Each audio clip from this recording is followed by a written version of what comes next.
Hello बच्चों। तो कैसे हैं आप लोग। ये करंट इलेक्ट्रिसिटी का लेक्चर नंबर 3 है और आई होप कि आप लास्ट के दोनों लेक्चर बहुत अच्छे से कर लिए होंगे। जैसा कि हम लोगों ने बातचीत किए थे कि इस पूरे चैप्टर में मेन अपना टारगेट है सर्किट का हिसाब किताब करना, मतलब वोल्टेज कैलकुलेट करना, करंट कैलकुलेट करना। तो हम उसी में धीरे धीरे आगे बढ़ रहे हैं। चलिए तो शुरू करते हैं।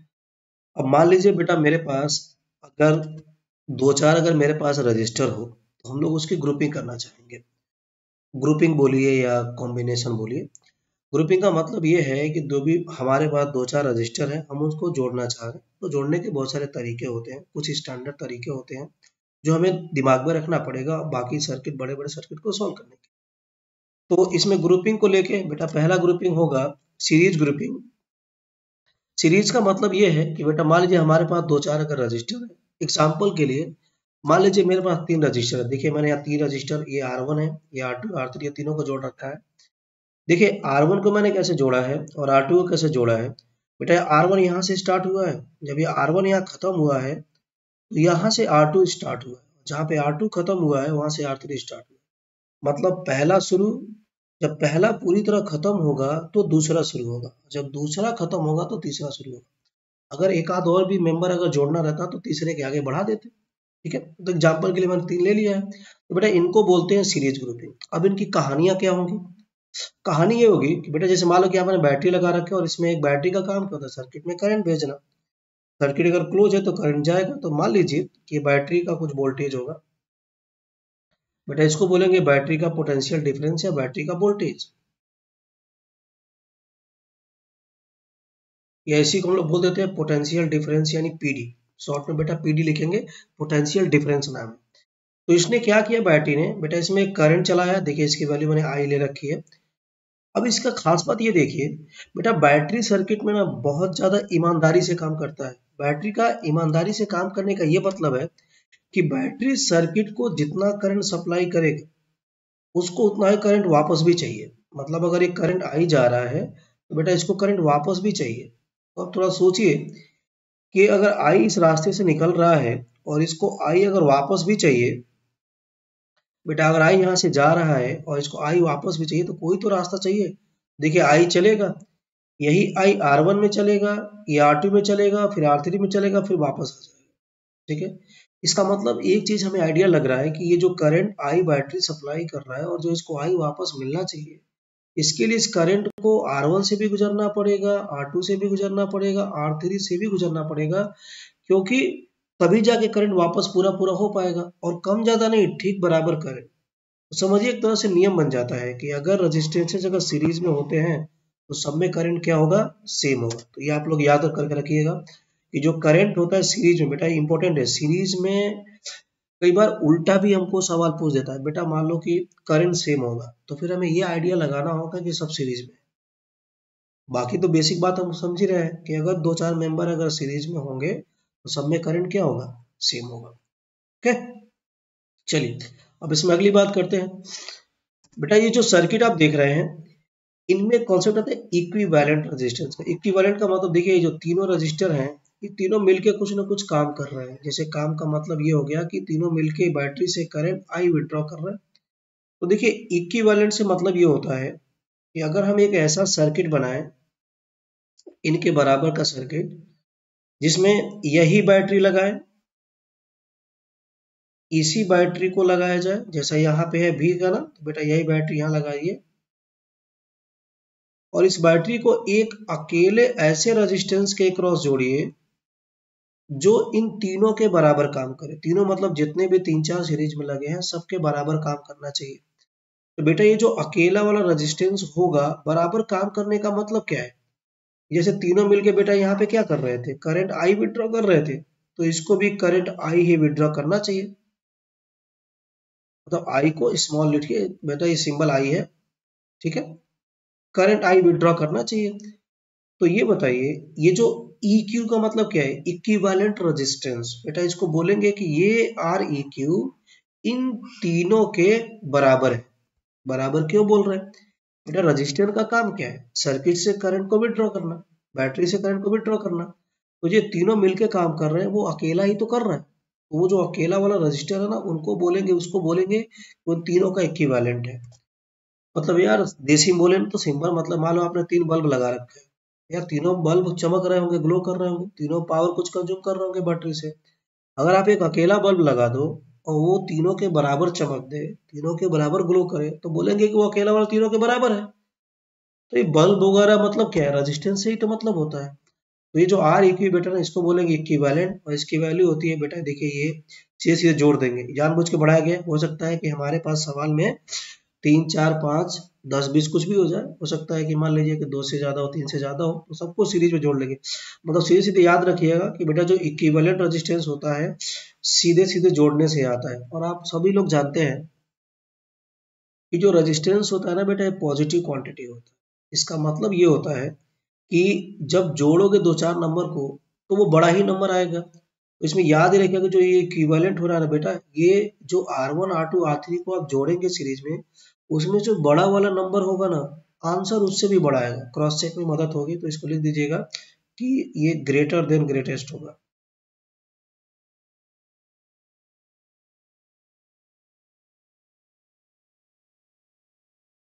इसका मीनिंग क्या है, जैसे मान लीजिए दो चार रजिस्टर अगर आप जोड़ेंगे तो बेटा जो हमारा आंसर आएगा ना, तो उसमें जो सबसे बड़ा वाला होगा उससे भी ज्यादा होगा। दो बातें हो गई। तीसरी बात पे आते हैं। ठीक है, तीसरी बात ये है, तीसरी बात सबसे ज्यादा इसमें इंपॉर्टेंट होता है न्यूमेरिकल के पर्पज के लिए। बेटा हमने बोल तो दिया कि सब में करंट सेम जाएगा, रजिस्टर में सब में करंट क्या जाएगा, इसमें भी इसमें भी इसमें सब में सेम जाएगा। लेकिन बेटा ये मैंने नहीं बोला कि रेजिस्टेंस जो है बराबर के हैं कि नहीं है। तो इसका कोई मतलब भी नहीं है करंट के लिए। सीरीज में बस रूल है कि अगर सीरीज में है तो करंट सेम जाएगा। लेकिन आप ये बताइए, आप लोग पढ़ते हैं ना फॉर्मूला V बराबर आई आर, मैं यहाँ लिखता हूँ। थोड़ी सी सर्दी जुकाम हो रखा है तो आवाज में थोड़ा सा दिक्कत हो रहा होगा, बट मैनेज कर लीजिएगा। जैसे मान लीजिए कि ये आपने फॉर्मूला पढ़ा होता है V बराबर आई आर, सबने रजिस्टर में तो लगा ही सकते हैं। तो इसमें ये बताइए, आई आपने बोला सब में सेम जाएगा, ठीक है। बेटा अगर आई सब में सेम होगा तो ये बताओ हर रजिस्टर को जो पोटेंशियल डिफरेंस मिलेगा, जैसे ये R1 है तो ये R1 को तो बेटा हमें काम ये करना है कि इन R1 R2 R3 के क्रॉस पोटेंशियल डिफरेंस निकालना है। तो अगर मान लें तो मैं इसको इरेज कर देता हूँ। हम्म,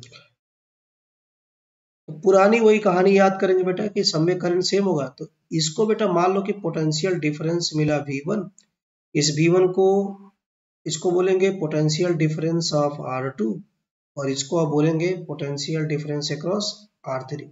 ठीक है, नाम याद रखिएगा कि ये जो V1 है बेटा ये कहलाएगा पोटेंशियल डिफरेंस अक्रॉस R1। उसी तरह V2 R2 का पोटेंशियल डिफरेंस है और V3 R3 का है। अब हमें ये निकालना है, तो ये बताइए, इस रूल पे आते यहाँ आते हैं। बेटा सब में आई तो सेम जा रहा है, तो यार एक बात बताओ, अगर आई सब में सेम है तो हम ये बोल सकते हैं ना कि V जो पोटेंशियल डिफरेंस होगा वो रेजिस्टेंस के क्या होगा, वो डायरेक्टली प्रोपोर्शनल होगा।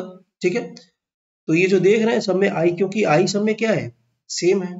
अब बेटा ये पोटेंशियल डिफरेंस रेजिस्टेंस के डायरेक्टली प्रोपोर्शनल है, इसका मीनिंग क्या है, जो ज्यादा जिस रजिस्टर की वैल्यू ज्यादा होगा, जो ज्यादा वाला रेजिस्टेंस होगा उसमें पोटेंशियल डिफरेंस ज्यादा मिलेगा, जो कम रजिस्टर वाला होगा उसको कम मिलेगा। ये तो बात हुई कहने की। अब मुद्दा आता है कि आखिर कितना कितना होगा।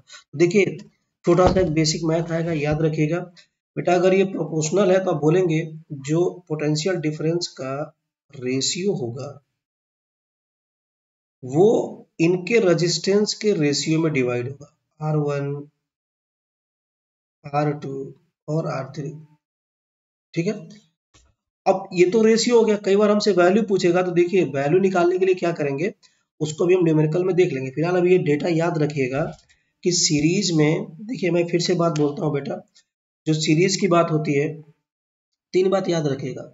सीरीज में जितने लोग जुड़े होंगे सब में करंट सेम होगा, एक बात। दूसरा, जो रेजिस्टेंस आएगा इक्विवेलेंट, वो डायरेक्टली सम करने से आएगा, R1 plus R2 plus R3 करने से। और आंसर में याद रखिएगा कि आंसर बड़े से भी बड़ा आएगा। तीसरी बात, जो वोल्टेज का डिवीजन होता है, वोल्टेज बोलिए या पोटेंशियल डिफरेंस बोलिए, जो पोटेंशियल डिफरेंस होता है वो रेजिस्टेंस के रेशियो में डिवाइड होता है। मतलब बड़े आर को बड़ा वोल्टेज मिलेगा, कम रजिस्टर को कम पोटेंशियल डिफरेंस या वोल्टेज मिलेगा। ओके बेटा, अब इसमें मैं आपको एक छोटी सी लाइन अभी के लिए याद करने के लिए बोलूंगा। जैसे यहाँ लिख रहा हूँ बेटा, ये इक्विवेलेंट सर्किट है ना, तो बेटा यहाँ पे जब V बराबर आई आर लगाओगे तो यहाँ से I को लिखोगे V बाई आर। ध्यान रखना, ये V बाई जो R होगा उसमें R इक्विवेलेंट लिख लेना, ये इंपॉर्टेंट है। मतलब ये है कि ये जो बैटरी ने करंट दिया है ना बेटा, इसको आप डायरेक्टली लिख सकते हो V बाई आर इक्विवेलेंट, और आर इक्विवेलेंट यहाँ से आ जाएगा। ये याद रखिएगा बेटा, सिंपल V बराबर आई आर। तो एक वोल्टेज दिख रहा है, एक रजिस्टर दिख रहा है, एक करंट है, तो V बराबर आई आर लगाओगे तो आई को क्या लिखोगे, V बाई आर। लेकिन मुद्दा ये है कि जब इक्विवेलेंट सर्किट में आप लगाएंगे V बराबर आई आर, तो R कौन सा लेंगे, R इक्विवेलेंट लीजिएगा, ये इसको बोलते हैं इक्विवेलेंट। और बेटा ये जो सर्किट है ना, ये कहलाता है इक्विवेलेंट सर्किट।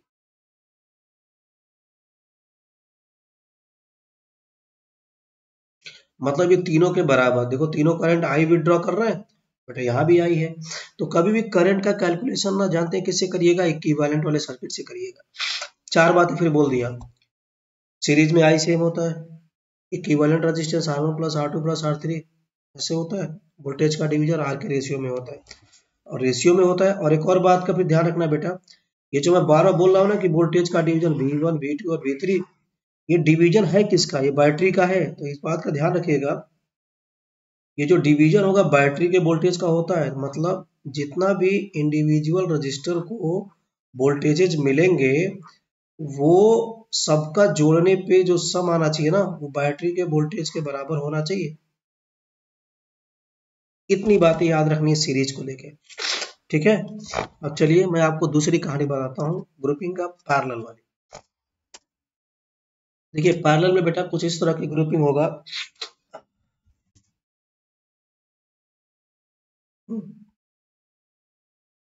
चलिए, तो बेटा इसमें देखिए आपको सर्किट एक दिखाया गया है, सॉरी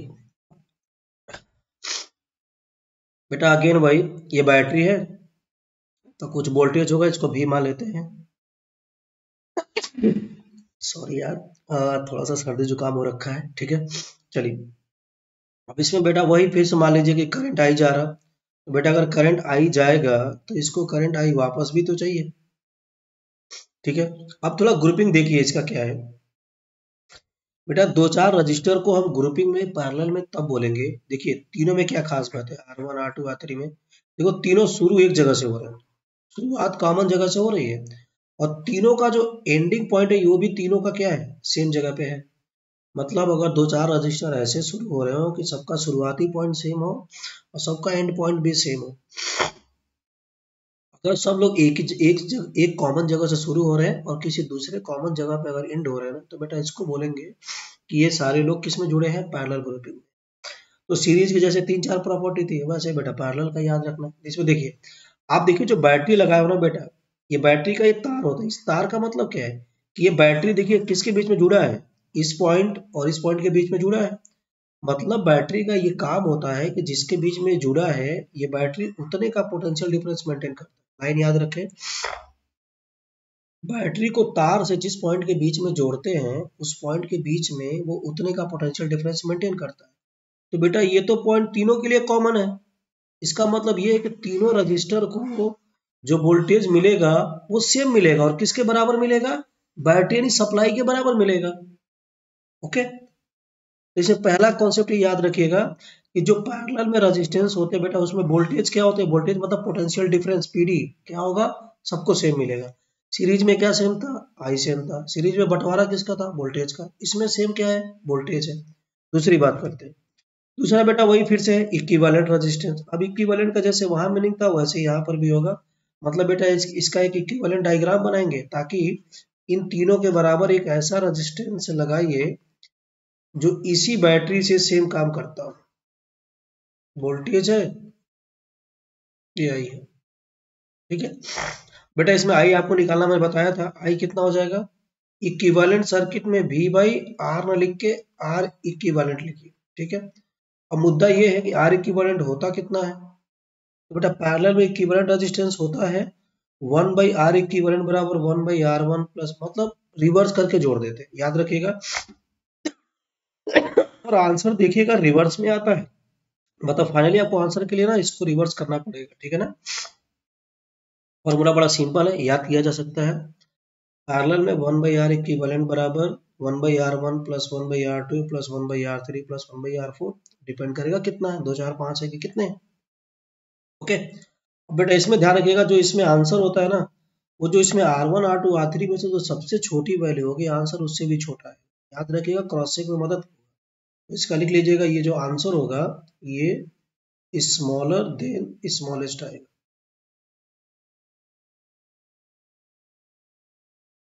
ठीक है, ओके। अब आते हैं तीसरे पे। तीसरे बेटा मेन बात इसमें क्या है, जैसे सीरीज में था करंट से वोल्टेज का बंटवारा, पैरेलल में क्या मिल रहा है, वोल्टेज सबका सेम है, तो इसमें करंट का बंटवारा होगा। थोड़ा एक बार देखिए ऐसा क्यों मैं बोल रहा हूँ। देखिए बेटा इधर से आई आया, बेटा जब यहाँ पे आई जाएगा तो देखिए करंट को जाने का 3 रास्ते हैं, R1 के थ्रू, R2 और R3।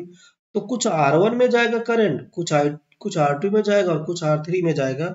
और इस करंट की वैल्यू को हम लोगों ने मान रखा है कि जो R1 में जा रहा I1 है, जो R2 में जा रहा वो I2 है, और जो R3 में जा रहा बेटा ना उसको मैंने I3 मान लिया।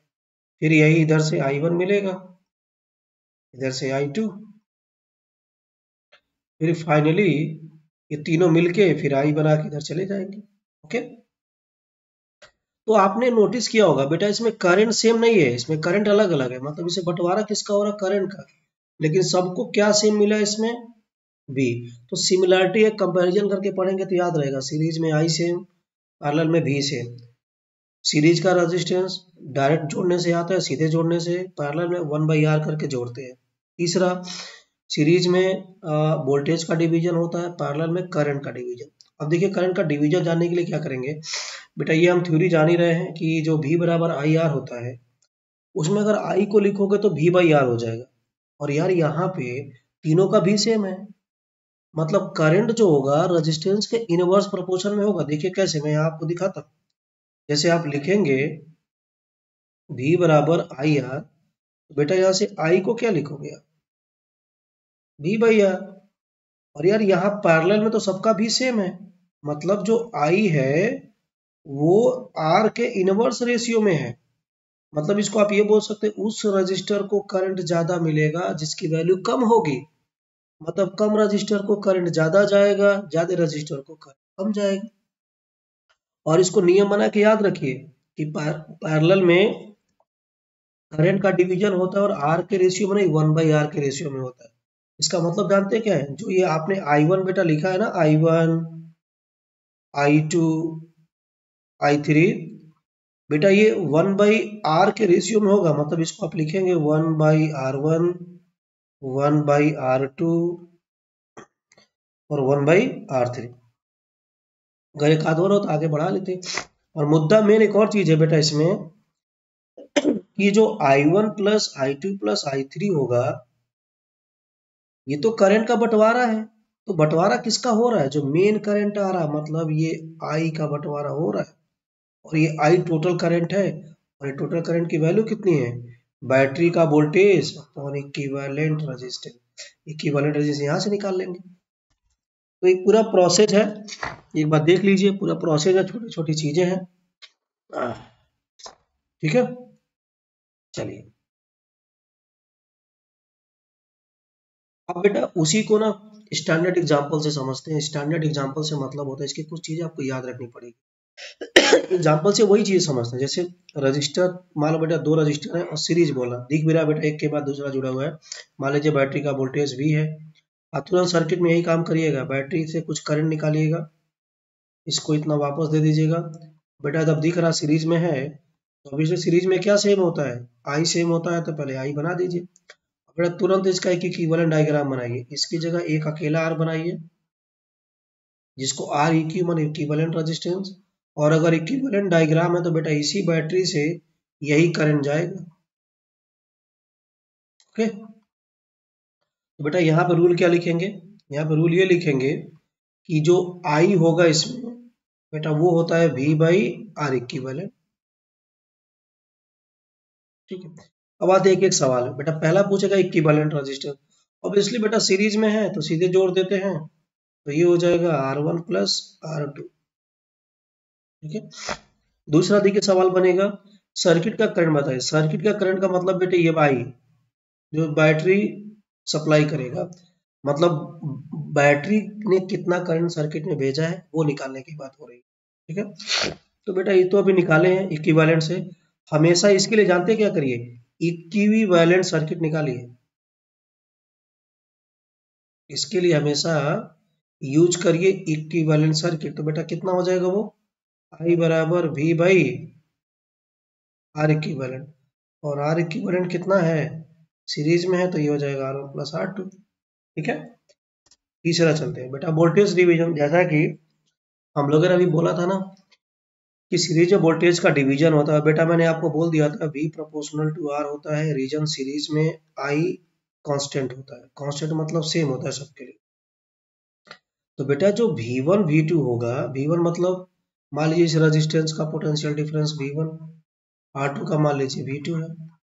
तो बेटा ये जो V1 और V2 का रेशियो बनेगा ये आपका होगा R1 बाई R2 के रेशियो में। तो लिखने का देखो तरीका क्या होगा।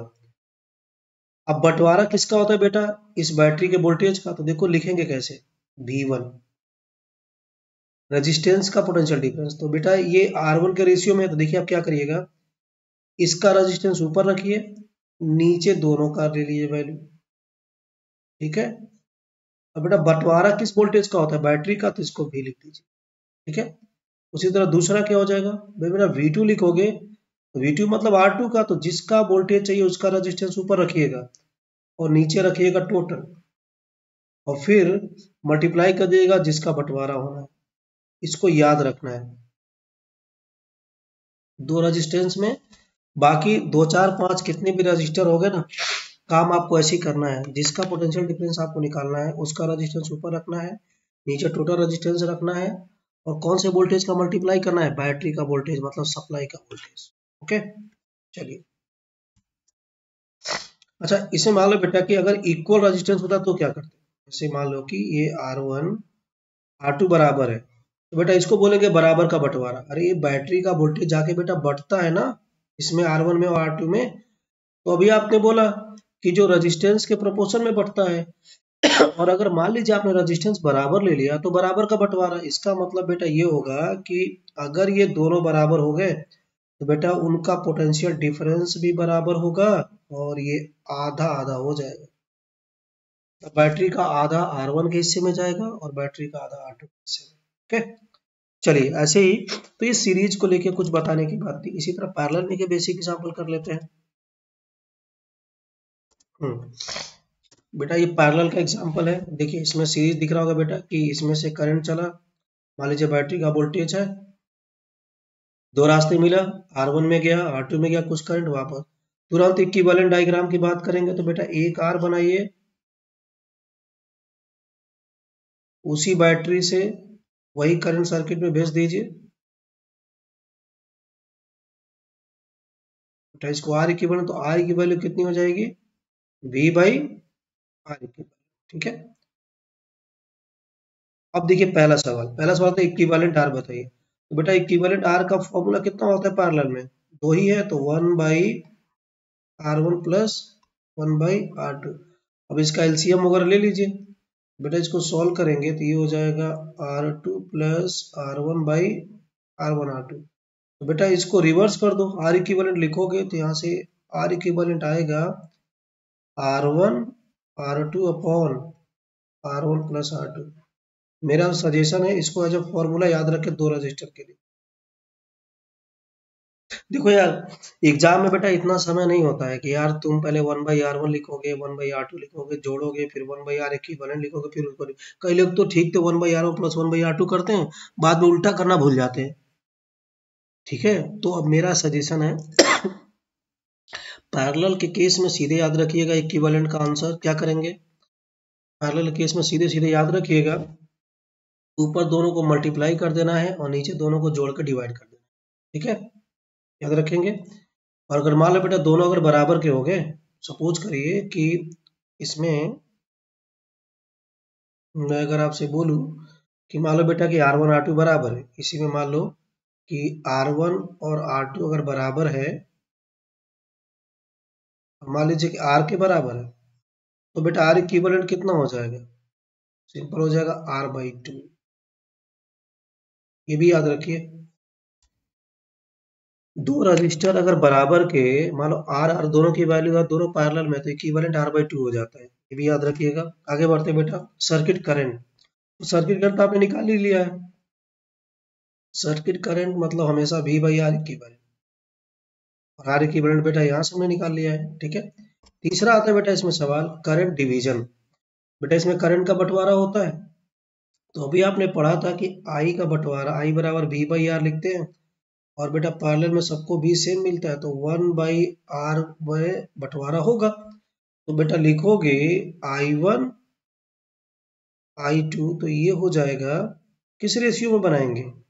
1/R1 1/R2।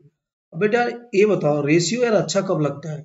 जैसे 2:3 समझ में आता है, 1/2:1/3 बड़ा अजीब सा लगता है। तो आप जब भी फ्रैक्शन में रेशियो हो ना, इसको पहले एलसीएम से मल्टीप्लाई करो।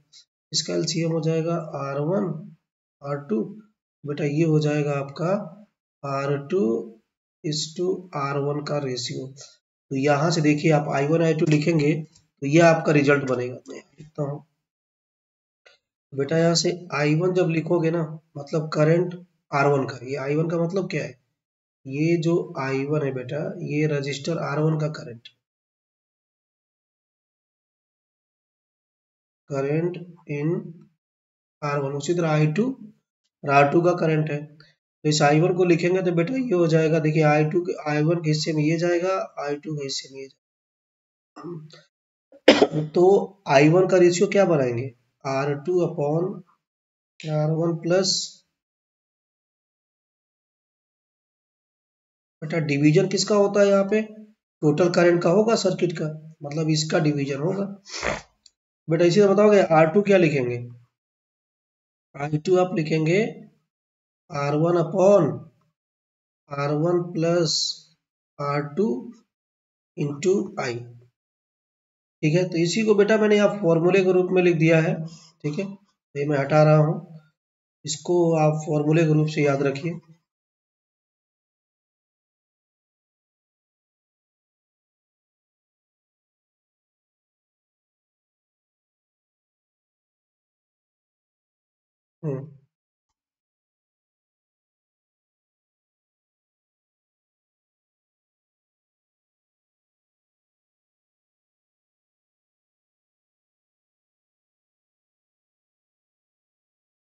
ओके, बेटा ये फॉर्मूले की तरह से याद रखना है। मैं एक बार इसको इरेज कर दूं थोड़ा, और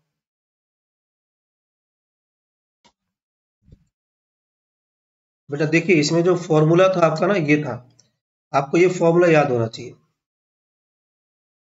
अब इसमें देखिए क्या है, मैं आपसे ये कह रहा हूं कि आप हमेशा जब भी पैरेलल बेटा करंट का डिवीजन करना हो, तो आप ये रेशियो बना लेना, जैसा कि मैं अभी बताया था कि I1:I2 बराबर, जैसा हमें अभी पीछे बताया था, 1/R1 और 1/R2। तो उससे बेटा ये रिजल्ट बनेगा। मेरा सजेशन है, इसको एज अ फॉर्मूला याद रखिए। दो रजिस्टर हो तो बेटा अगर आई लिखना हो ना, तो हमको पता है यार कि आई इनवर्स रेशियो में है। तो अगर तुम्हें R1 का चाहिए करंट ना, तो R2 को ऊपर रखना।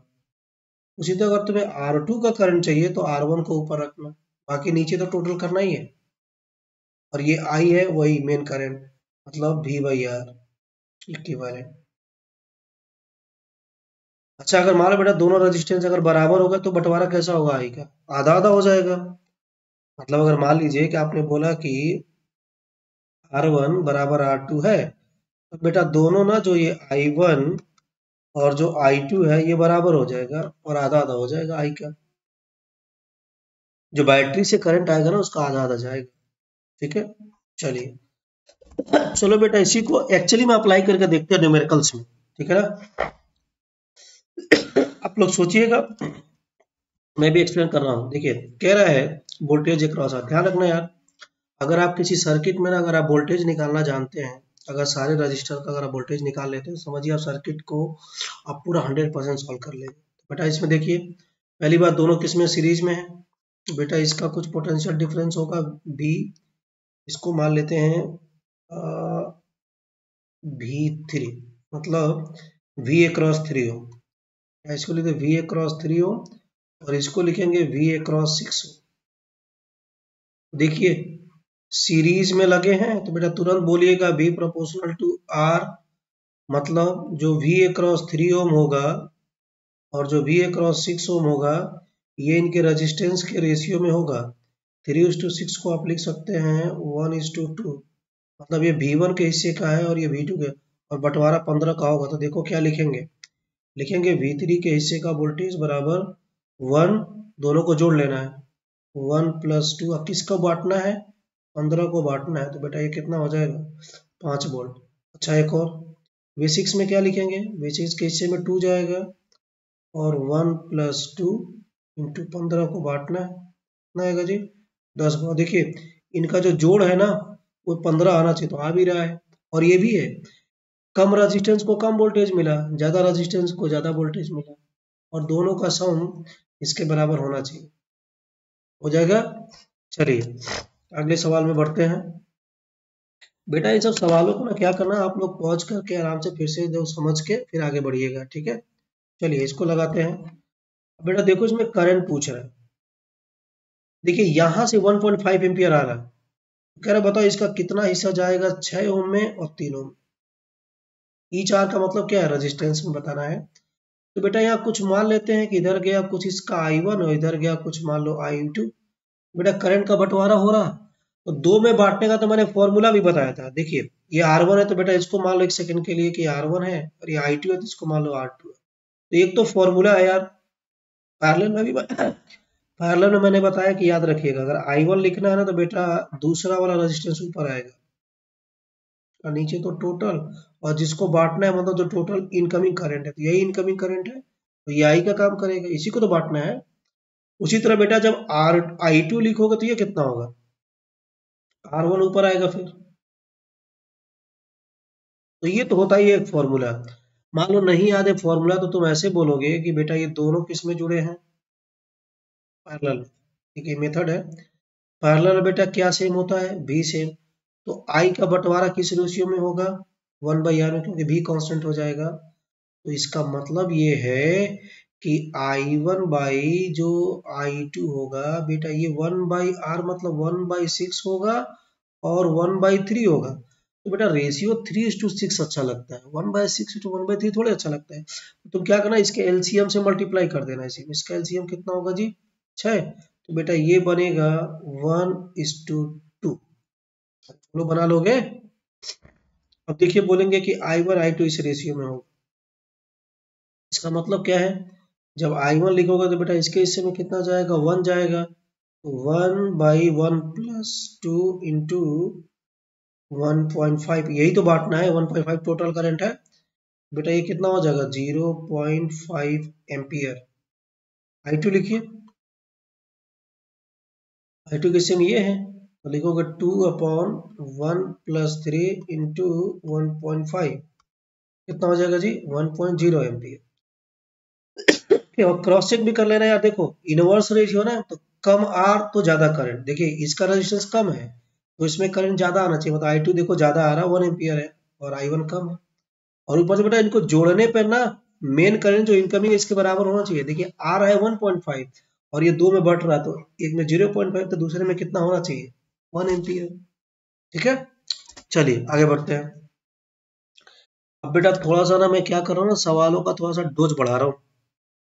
अब देखिए इसमें सबसे पहले तो ये बताइए, इसमें मैं पहले एक सवाल छोटा सा पूछता हूँ बेटा, इसमें इक्विवेलेंट रेजिस्टेंस बताओ कितना हो, इसके बीच में इक्विवेलेंट रेजिस्टेंस मैं आपसे पूछूं बताइए कितना होगा। तो बेटा थोड़ा ध्यान देना, ये दोनों किस में लगे हैं पहले, देखिए इक्विवेलेंट रेजिस्टेंस का मतलब बेटा निकालने को जब पूछेगा ना, तो ये हो सकता है कि आपको तुरंत ना दिखेगा सीरीज पैरेलल, तो दो दो मेंबर को पहचानने की कोशिश करना, कहीं छुपे जरूर होते हैं सीरीज पैरेलल। तो जैसे बेटा इसमें मैं अगर आपसे बात करूं,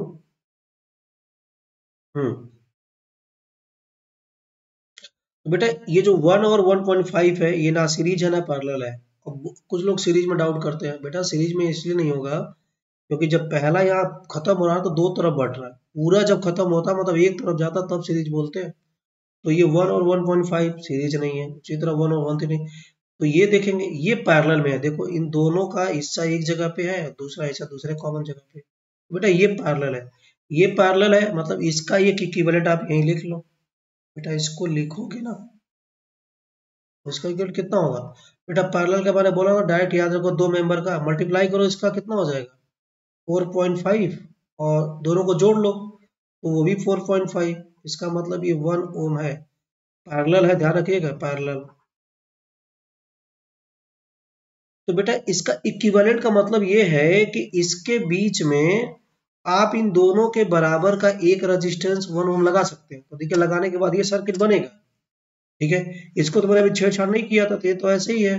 हाँ इसकी जगह, इन दोनों की जगह मैं लिख सकता हूँ 1 ओम, और ये बैटरी तो वही है 30 वोल्ट का। अब बेटा देखो ना, ये अपने सवाल में टूट नहीं गया, सबसे आसान सवाल में स्टैंडर्ड में। यहाँ तो दिमाग में नहीं लगाना है। यहाँ जो वोल्टेज का डिवीजन होगा बेटा, इसको जो V मिलेगा, इसको V1 बोलते हैं मान लीजिए, अगर इसको मैं V2 बोलूं, तो ये बताओ दोनों का वोल्टेज क्या होगा, बंटवारा किस रेशियो में होगा, आर के रेशियो में। और यहाँ तो आर बेटा दोनों का सेम है, तो बंटवारा सेम सेम होगा, मतलब इस 30 का आधा आधा मिलेगा, मतलब इस V1 के हिस्से में जाएगा 15 वोल्ट, और ये 1 ओम ये है। बेटा इसको बोलेंगे आंसर में V A क्रॉस 1 ओम, ये हो जाएगा 15 वोल्ट। और रहा ये दोनों, तो बेटा ये इन दोनों का 1.5 और 3 का इक्विवेलेंट कौन है, ये 1 है, तो इसके हिस्से में भी कितना जा रहा है 15 वोल्ट। और बेटा ये अगर इक्विवेलेंट है इन दोनों का, तो जो प्रॉपर्टी इक्विवेलेंट का होता है वही प्रॉपर्टी उसके इंडिविजुअल का होगा पैरेलल का, पैरेलल में क्योंकि भी सेम होता है। मतलब समझिए, अगर दो चार मेंबर पैरेलल में है ना बेटा, तो उनका सबका भी होता है सेम, और वही भी उसके इक्विवेलेंट का होता है। तो उल्टा भी तो बोल सकते हैं यार, अगर 1.5 और 3 ओम जो पैरेलल में लगेगा उसका इक्विवेलेंट अगर 1 ओम है, अगर इसके इक्विवेलेंट का अगर 15 वोल्ट है, तो इंडिविजुअल का भी 15 वोल्ट होना चाहिए पैरेलल में, क्योंकि पैरेलल में भी सेम होता है। तो बेटा यहाँ से बोल देंगे यही वोल्टेज आपको मिलेगा 1.5 को भी और 3 ओम को भी। आपका आंसर 15 वोल्ट होगा, ठीक है। चलिए बेटा इक्विवेलेंट रेजिस्टेंस देखो निकाल नहीं लेते, इसका आएगा पैरेलल का, पहले निकाला, अब ये पैरेलल लिखने के बाद देखो ये दोनों सीरीज में हो जाएगा, जोड़ दोगे तो 2 ओम हो जाएगा, ठीक है। जैसे मैं पूछूं आर इक्विवेलेंट, बेटा इसका आंसर हो जाएगा 1+1 यानी 2 ओम। अभी मान लो मैं पूछ देता कि सर्किट का करंट बताओ, तो बेटा सर्किट का करंट के लिए आसान तरीका यही है कि V बाई आर इक्विवेलेंट।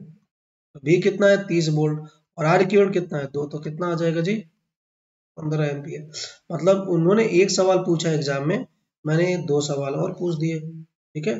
चलिए थोड़ा सा डोज और बढ़ा दिया हूँ, लोग काम करो इसको लगाओ, हाँ, सोचिए।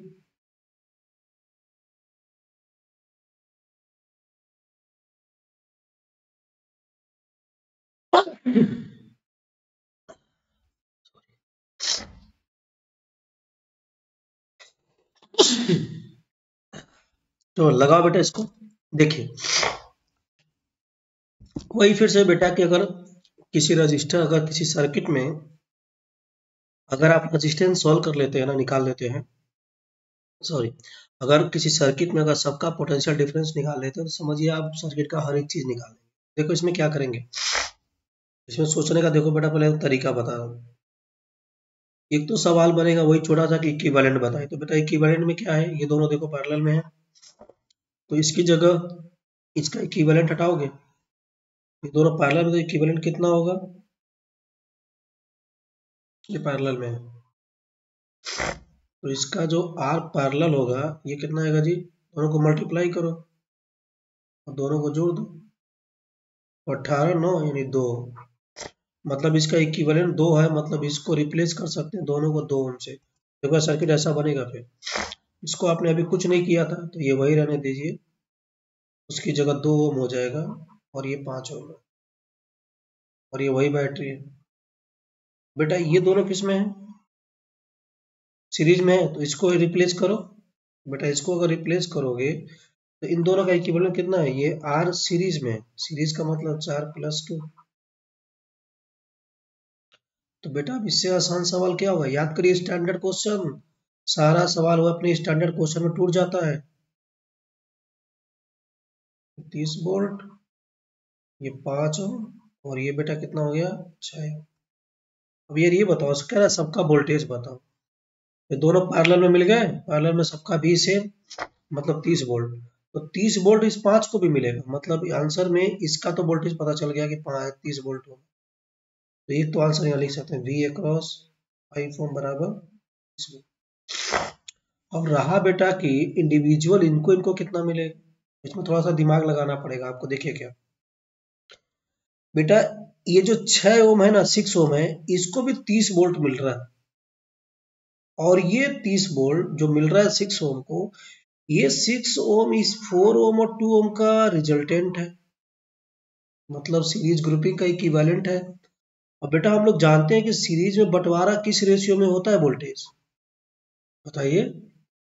आर के रेशियो में। तो बेटा देखो, इसके हिस्से का वोल्टेज कितना होगा, मतलब बेटा 4 और 2 का इक्विवेलेंट 6 है, मतलब 4 और 2 जो सीरीज में है उसको 6 वोल्ट मिल रहा है, सॉरी 30 वोल्ट मिल रहा है। तो उसको बांटना है ना बेटा। देखो बांटने का कंडीशन क्या था, इसको क्या दोगे रेशियो में, रेशियो बनाओगे तो 4:2 का रेशियो 2:1 बनेगा। तो देखिए यहाँ मैं बनाता हूँ बेटा, यहीं पे लिख देता हूँ। या डायरेक्टली फॉर्मूला था यार, इसके रेशियो में कितना जाएगा, V डायरेक्टली प्रोपोर्शनल R होगा सीरीज में, क्योंकि I सेम होगा। तो इसका V लिखने के लिए इसका V इसका R ऊपर रखो और नीचे दोनों को जोड़ लो, तो 6 वोल्ट। और किसको बांटना है, 30 वोल्ट को। तो ये हो जाएगा 5 × 20 वोल्ट। बेटा 20 वोल्ट अगर गया है 4 ओम के खाते में, तो 2 ओम के खाते में कितना जाएगा, अरे 30 को ही तो बांटना है बेटा। तो 20 गया इसके खाते में, तो इसके खाते में 10 वोल्ट जाएगा। और चाहो तो निकाल भी लो, देखो कैसे। इसका रेजिस्टेंस 2 ओम है, नीचे दोनों को जोड़ लो 6 है, और बांटना किसको है, 30 को। ठीक है, तो देखिए ये 4 ओम को सीधे सीधे आप बोलेंगे कि मिल गया 20 वोल्ट। तो एक आंसर तो यही होगा, V अक्रॉस 4 ओम बराबर 20 वोल्ट। अब बचे 6 और 3। तो बेटा ये 6 और 3 पैरेलल में है, और ये पैरेलल में इसका इक्विवेलेंट 2 है। और अगर 2 ओम को मिला है 10 वोल्ट, और चूंकि 2 ओम इस 6 और 3 का पैरेलल है, पैरेलल में भी सेम होता है, तो इस लॉजिक से बोलेंगे कि 6 और 3 को भी वोल्टेज सेम ही मिलेगा। ठीक है, देखिए आंसर लिखेंगे, V अक्रॉस 6 ओम बराबर होगा V अक्रॉस 3 ओम, रीजन क्योंकि ये दोनों लोग पैरेलल में है, पैरेलल में भी सेम होता है, और जो पैरेलल का इक्विवेलेंट होता है उसमें भी वही भी होता है, और इसका इक्विवेलेंट था 2 ओम। बेटा ये सब के सब हो जाएंगे 10 वोल्ट। ठीक है, चलिए आगे बढ़ते हैं अब। चलिए अब आपकी बारी है। बेटा देखिए इसमें सवाल में इधर से 2.6 एम्पियर का करंट आ रहा, कह रहा सब में कितना जाएगा। तो मान लेते हैं बेटा ये I कुछ 2 ओम में मान लीजिए, इधर मान लीजिए I कुछ 3 ओम, इधर कुछ मान लीजिए I कुछ 4 ओम। बेटा सब इसमें है। देखिए सबसे सिंपल लॉजिक, पैरेलल में है तो पैरेलल में किस रेशियो में जाएगा जी, 2 ओम का करंट, 3 ओम का करंट, 4 ओम का करंट 1/R के रेशियो में। ये बना लेंगे रीजन, क्योंकि बेटा पैरेलल में भी सेम होता है, तो I 1/R के रेशियो में हो जाएगा। बेटा रेशियो ये अच्छा नहीं लगता, इसको एलसीएम से मल्टीप्लाई, एलसीएम कितना होगा, 4 3 2 का 12। बेटा ये कितना हो जाएगा, 6 4 और 3, मतलब ये I2 मतलब ये 2 ओम का है हिस्सा, ये 3 ओम का और ये 4 ओम का। तो देखिए लिख रहे हैं I2 ओम, 2 ओम में जो करंट जाएगा उसके हिस्से का 6 है, नीचे जोड़ लो तो ये 13 होगा जोड़ने से। और आ कितना रहा है करंट 2.6, तो ये जाएगा बेटा 0.2 यानी 1.2 एम्पियर। चलिए उसी तरह निकालिए आई 3 ओम का कितना होगा जी, इसके हिस्से में 4 है ना, तो 4 और टोटल आ कितना रहा है करंट 2.6, कितना हो जाएगा जी 0.2 यानी 0.8 एम्पियर। आगे बढ़िए, I 4 ओम कितना होगा जी, 4 के हिस्से में कितना गया था 3, तो लिखो 3/13 इंटू 2.6 हो जाएगा 0.6 एम्पियर। और वैसे भी इन तीनों का सम बेटा ना क्रॉस चेक करने के लिए इसके 2.6 के बराबर होना चाहिए। ठीक आ रहा है 20, हाँ आ तो रहा है, ठीक तो है। और ये भी है कि कम रेजिस्टेंस को करंट ज्यादा जाएगा, जिसमें देखो सबसे ज्यादा है। ठीक है, चलिए आगे बढ़ते हैं। तो बेटा इसको सॉल्व करना है। देखिए कई बार सवाल होते हैं इक्विवेलेंट रेजिस्टेंस को भी लेके, और अगर यार नहीं भी रहेगा ना इक्विवेलेंट रेजिस्टेंस, तो सर्किट का करंट निकालने के लिए आपको इक्विवेलेंट रेजिस्टेंस आपको निकालना आना चाहिए। चलिए इसकी मैं कुछ प्रैक्टिस कराता हूँ। तो ये आपके सामने सवाल है। देखिए जब हमसे आर इक्विवेलेंट पूछेगा ना, जैसे ए है और बी के बीच में पूछ रहा, तो बच्चे देखो गलती क्या करते हैं, पहले लॉजिक समझो। कई बार डायरेक्टली सीरीज पैरेलल नहीं दिखेगा, एक साथ सब नहीं दिखेगा, तो दो रजिस्टर को फाइंड करने की कोशिश करना जो सीरीज या पैरेलल में मिल जाए। ठीक है, कोई दो रजिस्टर, उसी से अपना काम चलेगा। और बच्चे गलती क्या करते हैं, दो रजिस्टर के फाइंड करने के चक्कर में ना, जिसके अबाउट हम लोग इक्विवेलेंट निकाल रहे होते हैं ना, बच्चे वहीं से अटैक करना शुरू कर देते हैं, मतलब यहीं से। जैसे बेटा ये दोनों ना सीरीज है ना पैरेलल है, तो आप क्या करिएगा, जैसे ए और बी के बीच में निकालो तो दूर से अटैक करो। सबसे दूर वाला ये है तो ये जाओ, देखो दिख रहा है ये दोनों किसमें है, आर और आर एक ही लाइन में जुड़े हैं ना बेटा, दोनों में करंट सेम जाएगा, तो ये दोनों सीरीज में है। और जब ये दो को हटाओगे ना, तो ये इसके साथ पैरेलल में हो जाएगा। तो इस तरह का एक सर्किट बनेगा, ये आर और आर 2R बनाएगा। तो इसका इक्विवेलेंट अगर 2R है, तो इन दोनों को हटा के 2R लगा देते हैं, लगा दिया। अब ये देखो ये 2R और R देखो दिख रहा दोनों पैरेलल में है, क्योंकि दोनों का शुरुआत सेम है, फाइनल सेम है। तो बेटा 2R और R का पैरेलल कितना हो जाएगा, 2R/3। अरे मल्टीप्लाई करोगे 2R और नीचे 2R प्लस R 3R, तो एक R से R कैंसिल, तो 2R/3। तो इसका इक्विवेलेंट हो जाएगा 2R/3। और जब इसको 2R/3 हटाओगे ना बेटा इनकी जगह, तो ये 2R/3 और ये R हो जाएगा सीरीज में, मतलब ऐसा ग्रुपिंग। ये हो गया 2R/3 और ये देखो 2R/3 और R दिख रहा सीरीज में, तो बेटा फाइनली ये सर्किट होगा। देखिए मैं यहाँ कैलकुलेशन भी करके दिखा देता हूँ। ये कैसे आया जी, तो R प्लस R है, और ये कैसे आया है, वो इन दोनों का रिजल्टेंट है। कैसे लिखेंगे, 2R पैरेलल में है ना, कौन 2R प्लस R।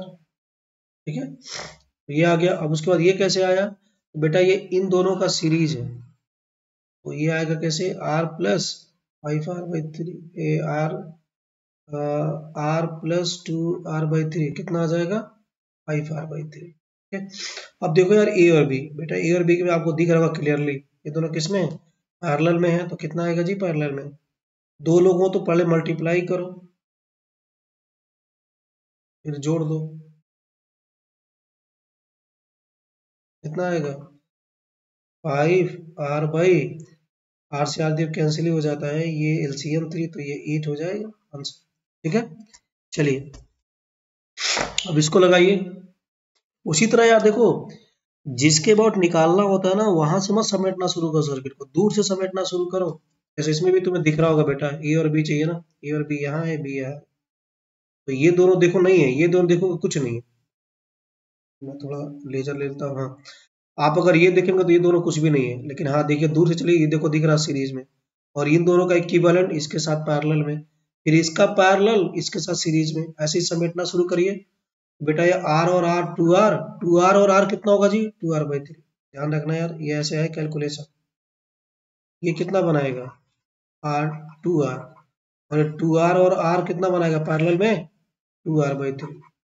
ये रिप्लेस कर दिया, अभी इसको मैंने ऐसे ही रखा यहाँ पे, तो नीचे से भी यही मिलेगा बेटा, ये 2R होगा फिर ये 2R/3 होगा, समेट दिया। अभी भी देखो दिख रहा है, तो दिख रहा है ये दोनों सीरीज है बेटा, इनको जोड़ लो R प्लस 2R/3 कितना आ जाएगा 5R/3। वैसे ही इनका भी नीचे आएगा 5R/3, तो समेट लीजिए।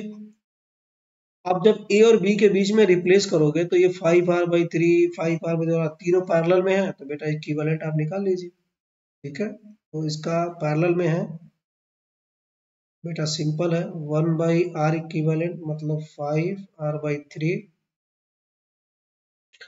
प्लस 1/R प्लस तो बेटा ये ऊपर चला जाएगा और ये दोनों सेम है, तो ये हो जाएगा 6/5r, और इस बेटा r को क्या लिख सकते हैं 5r/5r।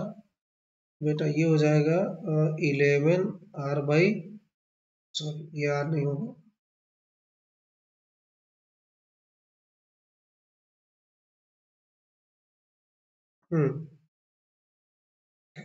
तो 11, ये r नहीं होगा बेटा ऊपर,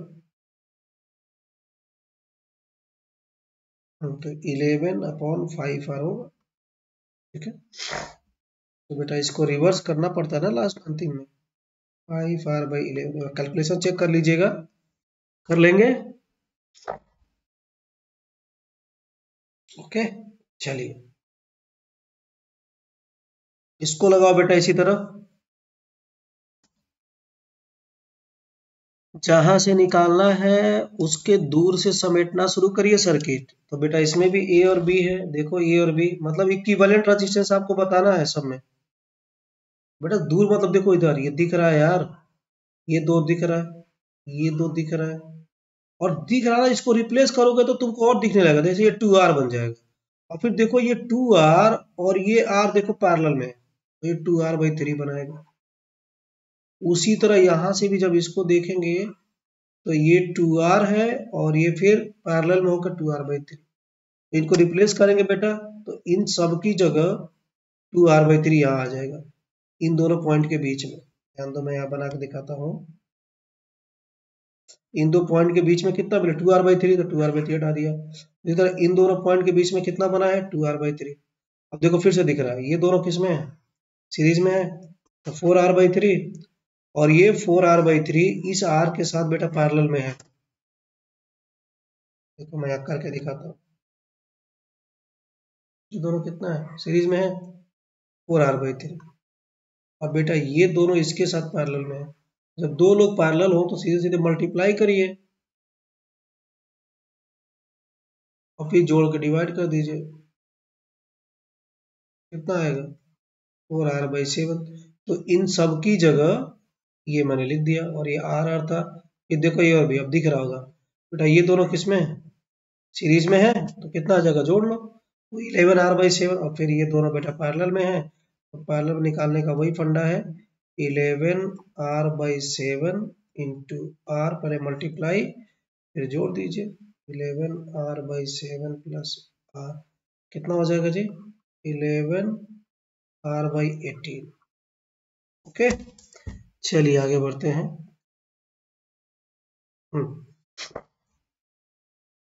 अब आते हैं बेटे इस एग्जाम्पल 10, थोड़े थोड़े बेसिक सवाल में बेटे, इंपॉर्टेंट ये सब ज्यादा है। देखिए अब सवाल में बेटा पूछ रहा है कि बताइए करंट पासिंग थ्रू बैटरी, तो बेटा बैटरी से करंट पास करना पूछ रहा है, तो बेटा देखिए बैटरी क्या करेगा, इसमें करंट भेजेगा, यहाँ जाएगा, यहाँ पे कई सारे रास्ते मिलेंगे, बंटवारा होगा करंट का, फिर लौट के वापस आ जाएगा।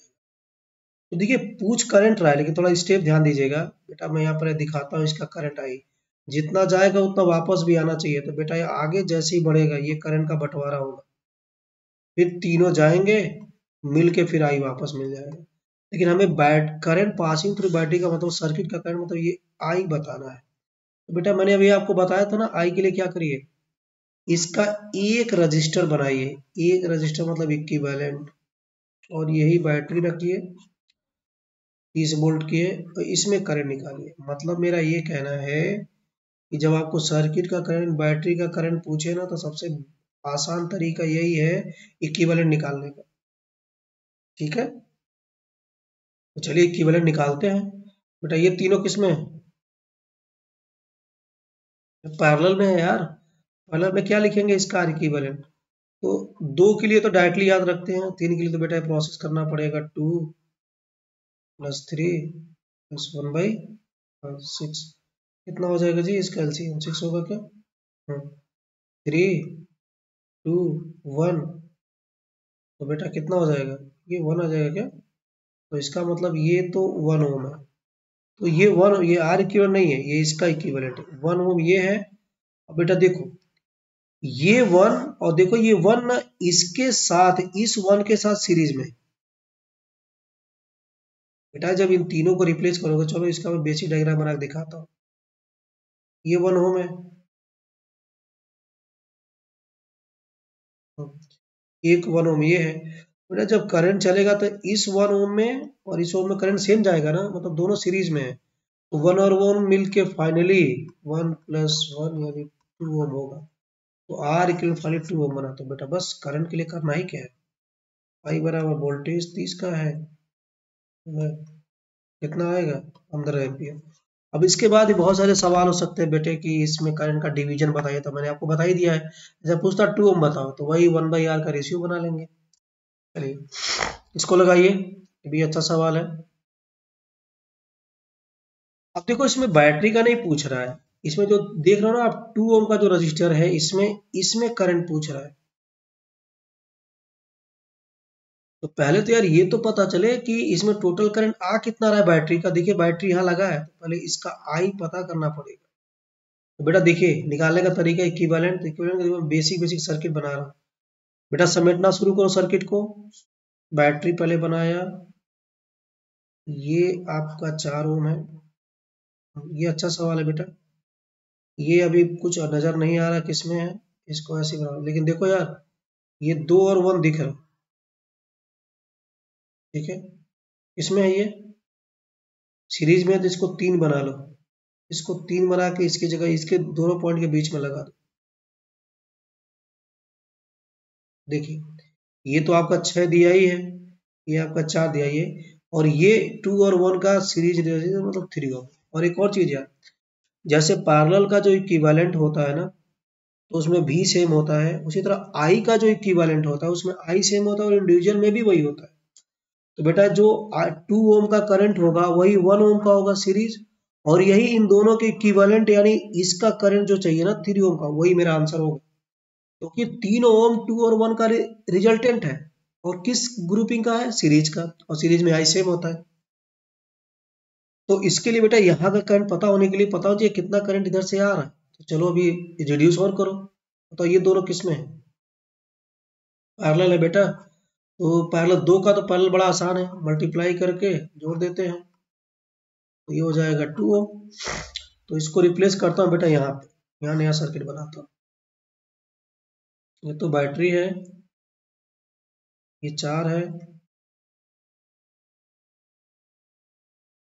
ये 3 है, और देखो इन दोनों की जगह मतलब इसके बीच में इन दोनों के बराबर का एक रजिस्टर मैंने लगा दिया, और ये 4 ओम तो पहले से ही है, इनकी जगह 2 ओम और ये 4 पहले से है। अब बताइए ये दोनों किसमें बेटा, सीरीज में है, तो 6 और 3 फिर पैरेलल में है, तो बेटा कितना हो जाएगा 2 ओम, और ये 2 और 4 सीरीज में, ठीक है। और ये 120 वोल्ट की बैटरी। एक बार करंट चेक करो यार, सही है वोल्टेज करंट रेजिस्टेंस वगैरह सही है ना, देख लेते हैं एक बार। बेटा ये 2 और 1 ये 3 हो गया, ये 18/9 2 और 4 6, ओके, ये 6 और 3 फिर 2 पैरेलल में है ना, तो ये 2 ओम ये आया था किसकी बदौलत, पैरेलल की बदौलत, और ये 2 और 6 किस में है, सीरीज में हो जाएंगे, ठीक है। तो बेटा ये फाइनली जानते हो सर्किट क्या होगा, ये सबसे आसान सर्किट में बन जाएगा, 120 वोल्ट की बैटरी और एक 6 ओम का रजिस्टर। बताओ टोटल करंट कितना जाएगा, 120 यानी 20 एम्पियर जाएगा क्या, ठीक है चलो, मतलब यहाँ से 20 चला, यानी यहाँ से 20 आया, ठीक है। अब 20 यहाँ से भी आया होगा, इसमें भी बेटा 20 का बंटवारा करो। देखो ये 3 ओम है और ये कितना 6 है, बेटा ये 3 ओम और 6 ओम पैरेलल है ना, तो इसका 6 ओम में ही अपना 2 ओम छुपा है। तो पहले इसमें करंट निकालते हैं, इस ब्रांच में, तो इस ब्रांच का करंट अगर आपको निकालना है तो आप लिखेंगे दूसरे का रेजिस्टेंस, और 3+6 इंटू कितना करंट आएगा जी, टोटल है 20 ना, ओके, तो ये कितना आ जाएगा जी, 20/9 3 एम्पियर, ओके। 20/3 इसमें आ रहा है, मतलब बेटा ध्यान रखना इसमें 20/3 करंट आ रहा है इस ब्रांच में, तो ये 20/3 इन दोनों का इक्विवेलेंट है, तो अब इन दोनों में बटेगा। अब इसमें बटने का ये मतलब है कि इस 3 ओम में कितना जाएगा, तो फिर एक बार और बंटवारा लगाइए, फिर वही पैरेलल में बंटवारा करना है, तो मतलब 3 ओम में निकाला तो 6 वाला ऊपर रखो और नीचे 6 + 3 यानी 9, और करंट कितना आ रहा टोटल 20/3, ये हो जाएगा आपका 2।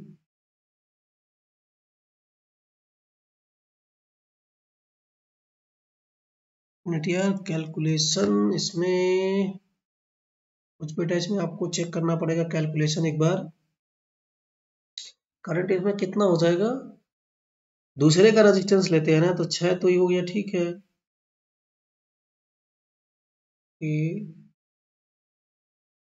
2, 1 मिनट करके बेटा फिर से एक बार चेक करो कैलकुलेशन।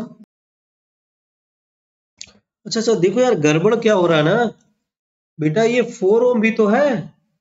अरे यार यहाँ 4 ओम तो रहेगा ना ये। ओके ओके, ठीक है ठीक है बेटा, ये 4 ओम यहाँ लगाओ। तो देखिए कहाँ तक हम लोग पहुंच गए थे, एक बार देखिए, फिर ये गड़बड़ था, ये 4 ओम हम लोगों ने छोड़ दिया है ना। चलिए दोबारा बना लेते हैं, फिर इसका इक्विवेलेंट ये गड़बड़ है।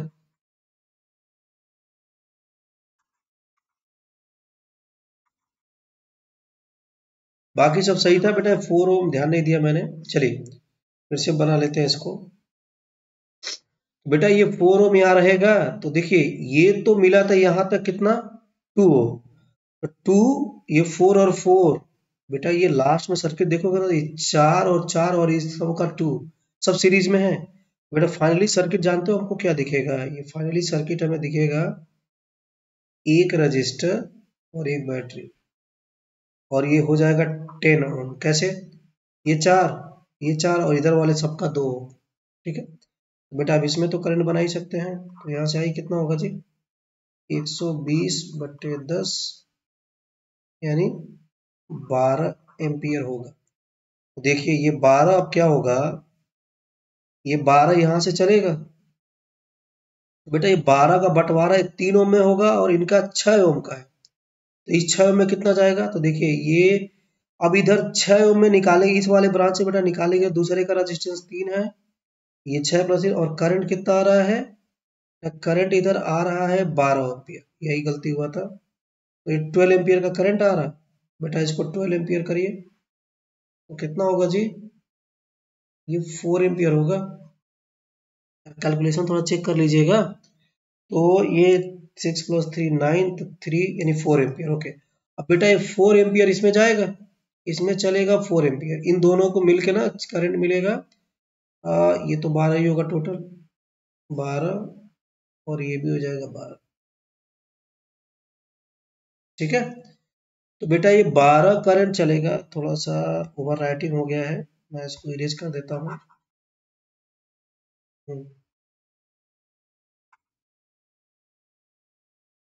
दोबारा लिख देते हैं बेटा, कैलकुलेशन नहीं गलती था, वो हम लोग एक रेजिस्टेंस बेटा हम लोगों ने छोड़ दिया था ना, इसीलिए गलती।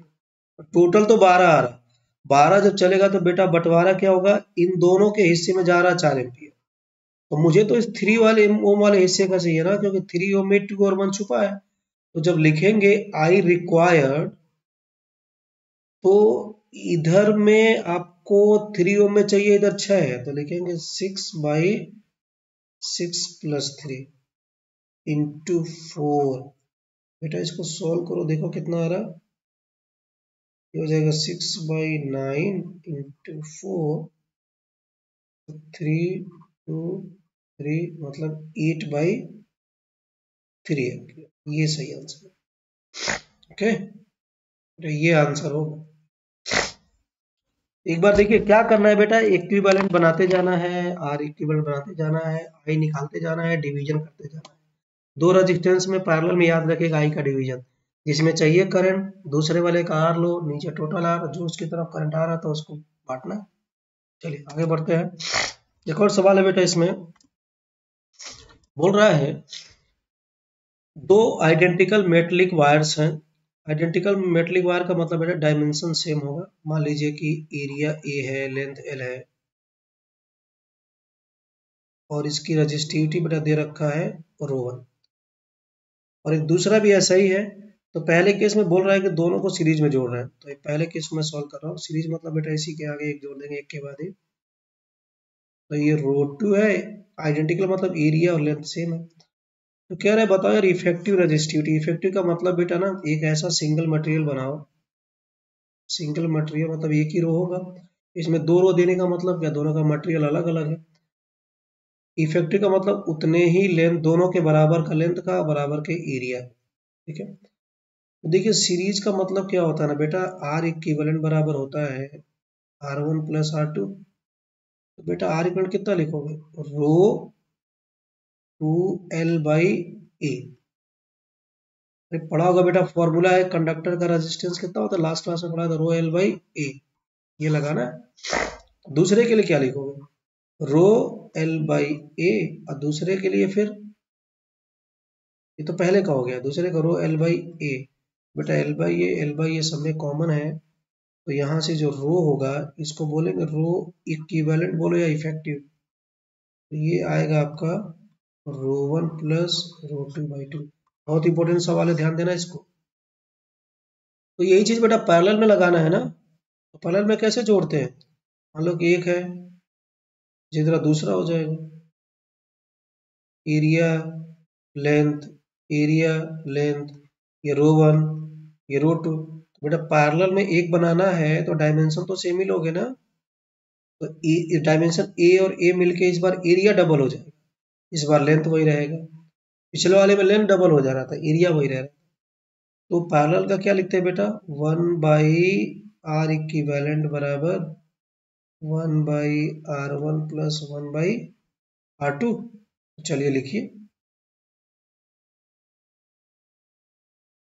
तो आर इक्वल कितना लिखेंगे बेटा, इसमें आर इक्विवेलेंट होगा, इसका रो इक्विवेलेंट मान लेते हैं, तो इसका आर होगा रो इक्विवेलेंट, लेंथ एल है और एरिया बेटा इसका 2 है। दूसरे का क्या लिखोगे, रो 1L/A, और फिर नीचे वाले क्या लिखेंगे, रो 2L/A। अब सॉल्व कर लो बेटा, इसमें L/A तो कॉमन दिख रहा है, ये हो जाएगा 2/रो इक्विवेलेंट बराबर 1/रो 1 प्लस 1/रो 2। तो यहाँ से रो 2 को बेटा लिखा जा सकता है 2रो 1 रो 2 अपॉन रो 1 प्लस रो 2। इसको रिजल्ट याद रख सकते हो यार, छोटे मोटे जेईई मेन और नीट वगैरह में पूछ देता है। ठीक है यार, इसी तरह से रिलेटेड एक और सवाल है, जैसे तेरा देखो, ये मैं आपके लिए दे रहा हूं होमवर्क की तरह से भी, इसको याद रखिएगा। बेटा दो तार है, दोनों का कुछ ना कुछ रेजिस्टेंस, ये रेजिस्टेंस दिया हुआ है और ये थर्मल कोफिशिएंट ऑफ रेजिस्टेंस।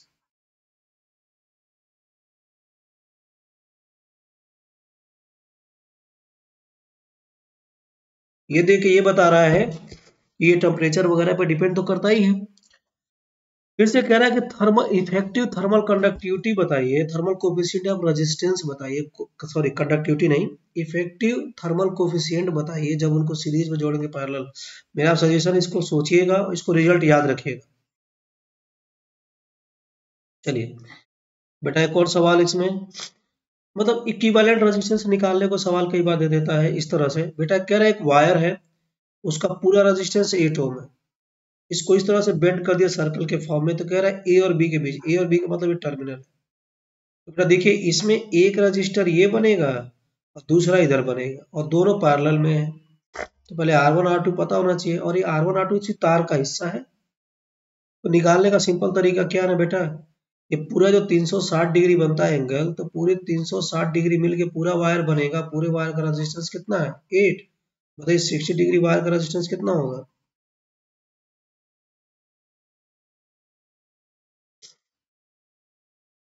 3 ओम। मतलब बेटा ये 60 डिग्री वाला हो जाएगा 3 ओम, और ये बचा कितना, तो ये हो जाएगा आपका 15 ओम।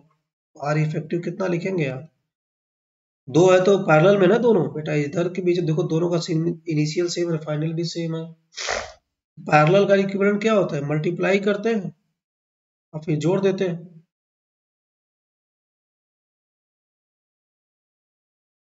एक 15 एक 3 सम 18, ये आंसर हो जाएगा। ठीक है, ओके चलिए।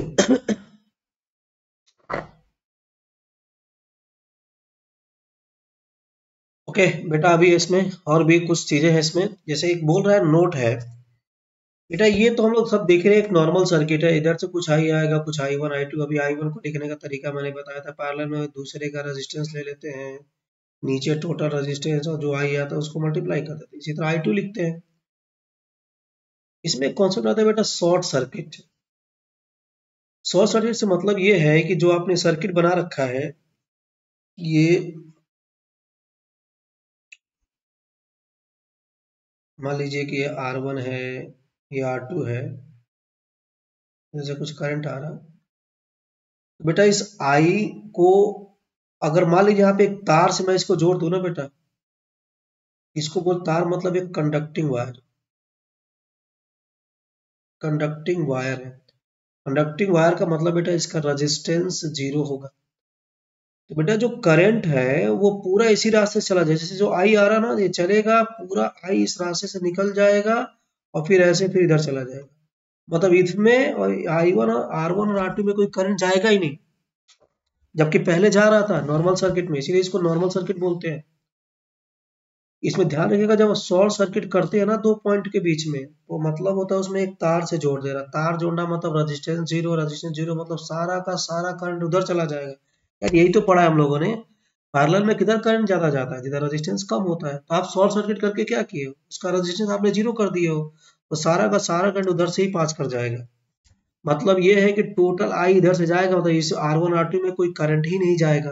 अभी तो R1 R2 बेकार हो गए ना बेटा, सर्किट में कोई बल्ब लगा है उसमें कोई करंट ही नहीं जा रहा, फिर वो बेकार हो गया, तो इसको सर्किट से हम हटा देते हैं, इसको इसको रिमूव कर देंगे सर्किट में। ठीक है, तो यही कंक्लूजन है कि जो बेटा शॉर्ट सर्किट होता है ये जीरो रेजिस्टेंस का पाथ होता है, तो सारा करंट उधर से पास कर जाएगा, तो जितने भी कंपोनेंट इसके पैरेलल में लगे होंगे सब बेकार हो जाएंगे, सब बेकार हो जाएंगे। ठीक है, ओके। इसी में दूसरा कॉन्सेप्ट होता है बेटा ओपन सर्किट। ओपन सर्किट नाम से ही लग रहा है ओपन, इसका क्या मतलब है देखिए बेटा, ये तो नॉर्मल सर्किट है तो करंट तो जाएगा ही। मान लो बेटा एक रास्ता ऐसा है, ऐसा ओपन है, बेटा करंट इधर से जाएगा उधर से थोड़े लौट के आता है, उसको रास्ता चाहिए ना आगे बढ़ने के लिए, तो यहाँ कोई रास्ता है ही नहीं, तो इसमें आई जीरो। और यार आई जीरो का मतलब क्या है, करंट सबसे कम हो गया। सबसे कम करंट का मतलब रेजिस्टेंस सबसे ज्यादा होगा। सबसे ज्यादा रेजिस्टेंस इनफाइनाइट हो सकता है, करंट सबसे कम जीरो हो सकता है। तो बेटा इसको बोलते हैं ओपन सर्किट। अब ओपन सर्किट का कॉन्सेप्ट ये है कि ओपन सर्किट जो होगा उसमें कोई करंट नहीं जाएगा, उसका रेजिस्टेंस इनफाइनाइट होगा। ये सब याद रखिएगा। मतलब बेटा सिंपल, ये पाथ होता है इनफाइनाइट रेजिस्टेंस। इनफाइनाइट रेजिस्टेंस मतलब कोई करंट नहीं जाएगा। और अगर इसके सीरीज में अगर कोई कंपोनेंट लगा दोगे ना, जैसे मान लो बेटा बोल दे कि ये ओपन सर्किट है, इसमें कुछ भी रेजिस्टेंस लगा दो, तो बेटा अगर यहीं से करंट नहीं जाएगा तो यहाँ से भी करंट नहीं जाएगा, तो ये बेकार हो जाएगा। ठीक है, चलिए ये देखिए, अपने में ये सवाल पूछा गया है, ये वाला सब एग्जाम में।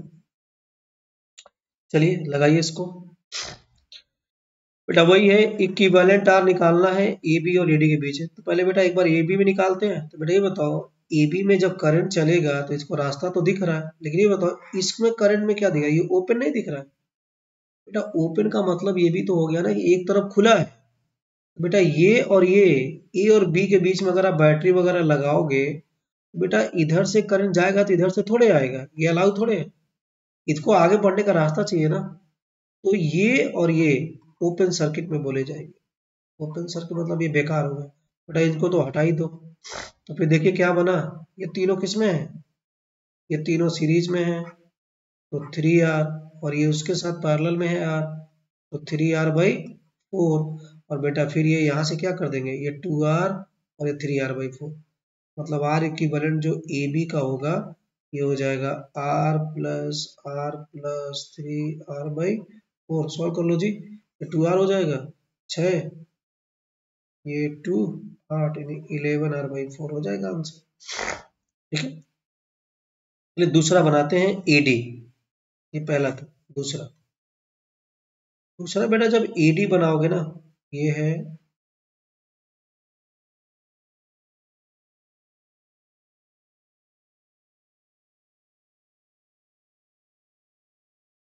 बेटा, अब A है और D है।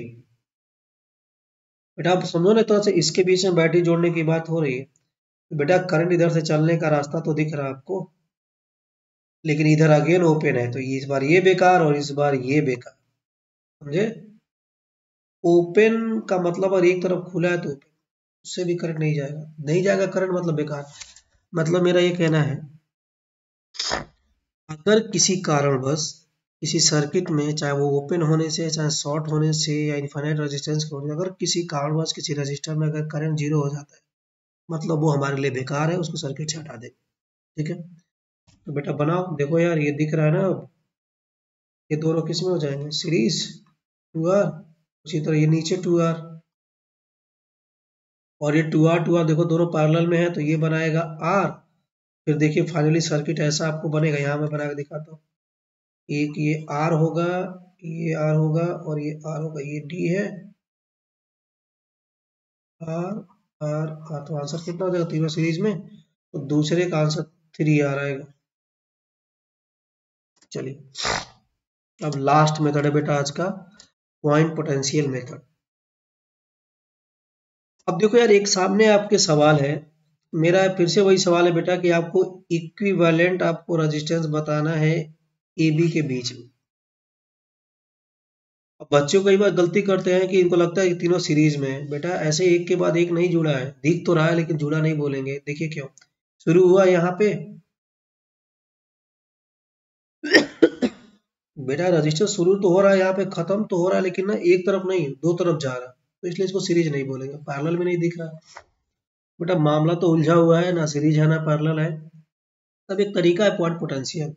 देखिए इसका यूज आप तब करेंगे जब आपको एक ऐसे खाली तार दिखेगा। खाली तार का मतलब ये है जिसमें कोई रेजिस्टेंस या बैटरी ना दिखे, तो इसको बोलेंगे खाली तार, मतलब डायरेक्ट वायर। ये मेरे लिए बेटा कहलाएगा डायरेक्ट वायर। ये भी है। और जब डायरेक्ट वायर मिल जाएगा तो उसका एक कॉन्सेप्ट है, क्या करना है, उसमें नंबरिंग देना है बेटा। नंबरिंग का मतलब सारे जंक्शन, सारे पॉइंट, जैसे ये ए है, और बेटा जितने खाली तार से जुड़े होंगे सबको सेम नंबर देना है, क्योंकि पोटेंशियल सेम होता है। तो ये ए, तो ये भी ए।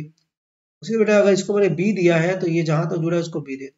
फिर से मैं बोल देता हूँ, रूल ये है, खाली तार को नंबर सेम दे रहा है, तो बेटा ये ए नंबर था, तो इसको जहां जाए उसको ए दे दो। ये बी है तो जहां जाइए उसको बी दे दो, बी दे दिया। अब और कोई एंड बचा नहीं। फिर क्या करेंगे, सर्किट को रीड्रॉ करेंगे। कैसे, बेटा जो पॉइंट है निकालना उसको दूर दूर बना दो, ए और बी के बीच में निकालना है, और कोई पॉइंट है नहीं। देखो ये पहला किसके बीच में जुड़ा है, ए बी के बीच में, तो बना लो। दूसरा किसके बीच में है, ये भी ए और बी के बीच में, तो बना लो। और तीसरा भी ए और बी के ही बीच में है, तो इसको भी खींच लो। अब ये बताइए, निकालना तो ए और बी के बीच में है, बेटा तीनों किस में दिख रहा है, पैरेलल में। तो पैरेलल में कितना हो जाएगा, 1/r 1/r 1/r 3/r, यानी आंसर हो जाएगा R/3। ठीक है, तो इस तरह से काम करना है। क्या करना है, चलो मैं अगले सवाल में ही बताता हूँ। इस सवाल को लगाइए बेटा, इसमें देख के नहीं लग रहा है कि सीरीज है कि पैरेलल है। ठीक है, तो आप करेंगे क्या, मामला फंसा हुआ है, जब सीरीज वाला नहीं मिल रहा मतलब मामला समझिए फंसा हुआ है। तो आप क्या करेंगे, तरीका अपनाइए। देखिए बेटा इसमें तार दिख गया, इसमें देखो यार, इसमें तार छोड़ो एक नहीं, बहुत सारे तार है। ये देखो, ये डायरेक्ट वायर है, ये भी है, ये भी है। दो पॉइंट के बीच में अगर डायरेक्ट तार दिख गया मतलब खाली तार, तो समझ लेना ये लग जाएगा। तो चलिए बनाइए इसको। तो बेटा नंबरिंग देखिए, देना है नंबरिंग। तो देखिए नंबरिंग कैसे देंगे, जहां तक खाली, इसको बी बोल रहे हैं ना, सबको भी इसको बी देना पड़ेगा। ये बी, ये बी, खाली तार मतलब जहां तक वो होगा उसका नंबर सेम। और ये ए है, और कोई पॉइंट बचा ही नहीं। बेटा जिसके बीच में निकालना उसको ऐसे बना लो। देखो यार ये किसके बीच में है, ए और बी के बीच में, बना लो। और ये किसके बीच में है, ये भी ए और बी के बीच में है, बना लो। और ये किसके बीच में है, ये भी ए और बी के बीच में है, और ये भी ए और बी के ही बीच में है, तो इसको भी बना लो। बेटा सब आर आर के हैं। अब देखो दिखने लगा, जो पहले नहीं दिख रहा था, सब पैरेलल में है, तो कितना हो जाएगा जी, R/4। अरे 1/r 4 बार करोगे ना, 4 टाइम करोगे तो 4/r, तो रिवर्स करोगे तो r/4। चलिए इसमें लगाइए। बेटा ये ज्वाइंट नहीं है, यहाँ खुला हुआ है, ये और भी अलग पॉइंट है, ये और भी अलग है। बेटा इसमें सीरीज में नहीं बोल पाओगे इन दोनों को, बहुत आसानी, हाँ इनको बोल सकते हो 40 और 20 को। ठीक है, तो जो दिख रहा है उनको पहले बना ही लेते हैं। बेटा ये दोनों तो दिख रहा सीरीज में, इसको तो 60 लिख ही लो, ये भी 2 दिख रहा, तो इसको लिख लो 20, ये भी सीरीज में 20 और 10 30। लेकिन इसके बाद नहीं दिख रहा बेटा, तो क्या करेंगे, नंबरिंग देंगे। नंबरिंग क्यों देंगे, तो पहले पहचानिए इस बात को।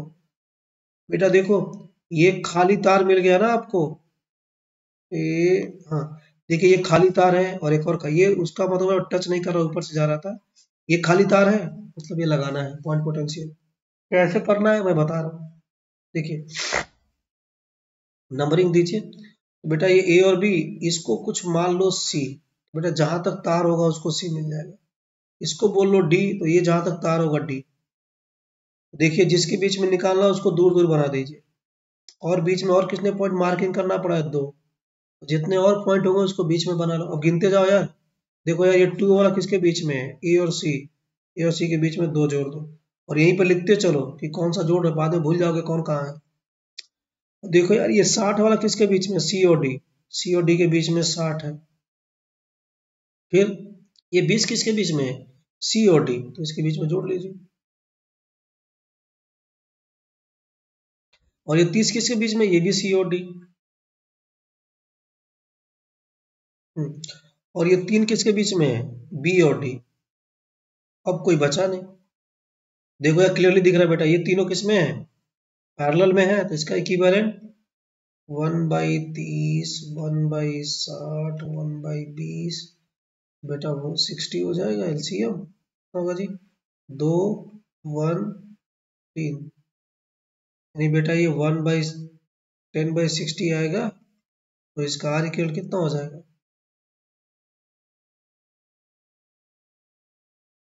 3, 1 मिनट,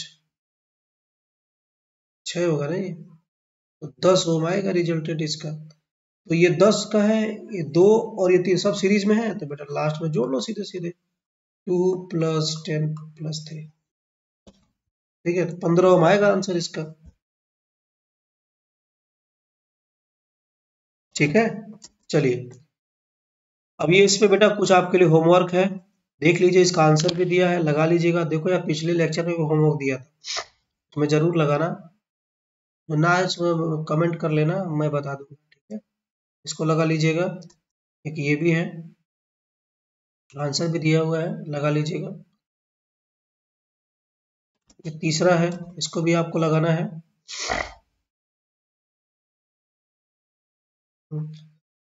ये चौथा है, ये भी आपके लिए होमवर्क है, सॉरी बेटा ये सर्किट है,